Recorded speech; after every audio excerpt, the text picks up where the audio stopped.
এইবারে শক্তদণ্ডটি কোনো অবলম্বনে যে বিন্দুতে ও কাকু শুনছি যারা বিদেশ থাকে হেরা বলে অনেক কষ্টে থাকে। যারা বিদেশ থাকে তারা সত্যি অনেক কষ্টে থাকে, আবার এই কষ্টের মাঝেও তারা আবার সুখে থাকে। আবার কেমন গঙ্গা কথা, কষ্টে থাকে আবার সুখেও থাকে কেমনে? ওরে এটা কেমনে শুনবি? যারা বিদেশ থাকে, যারা প্রবাসী, তারা মাথার ঘাম পায়ে ফেললে তারপর কি করে?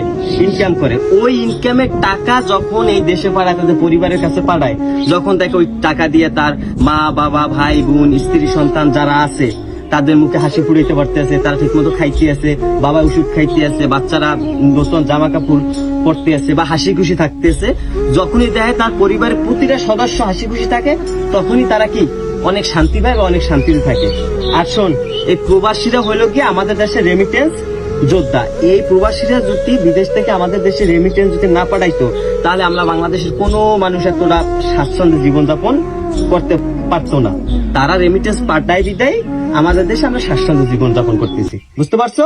এরপর হা হা হা, দাদির দ্বারা কি লিখতে লাগাইছি? দাদির দ্বারা আবার কি কি লিখ লাগাবি তুই? কি কি লিখ লাগাম? হ্যাঁ। দাদির দ্বারা যাই কমু তোমার পরে পাও কাল্লে পোলাটারে বিদেশ পাঠাই দাও। ওরে আল্লাহ, আমার বিদেশ পাঠাইবি কাবা? বিদেশ পাঠাইবে কা? হ্যাঁ। তুমি বিদেশ দিয়ে পা মাতার গাম পায় হালাবা, সেইবার টাকা পাঠাবা কষ্ট করে, সেই টাকা দিয়ে আমি দেশে বইয়ে সারাদিন হুইয়া হুইয়া খামু আর খামু। ওরে। আর তুমি এই দেখতে অনেক খুশি হবা। ওরে আমার, তুই হুইয়ে খাবি, আমি কষ্ট করে টাকা পাঠাই হুইয়ে খাবি, এই দেখে আমি খুশি হবো না? এ ফাও কথা নয়, তোর কাম তুই পড়াই, তুই পড়াই দিস খাইলাম শুরু করছি। গাইস আপাতত পড়া থেকে বাঁচলাম।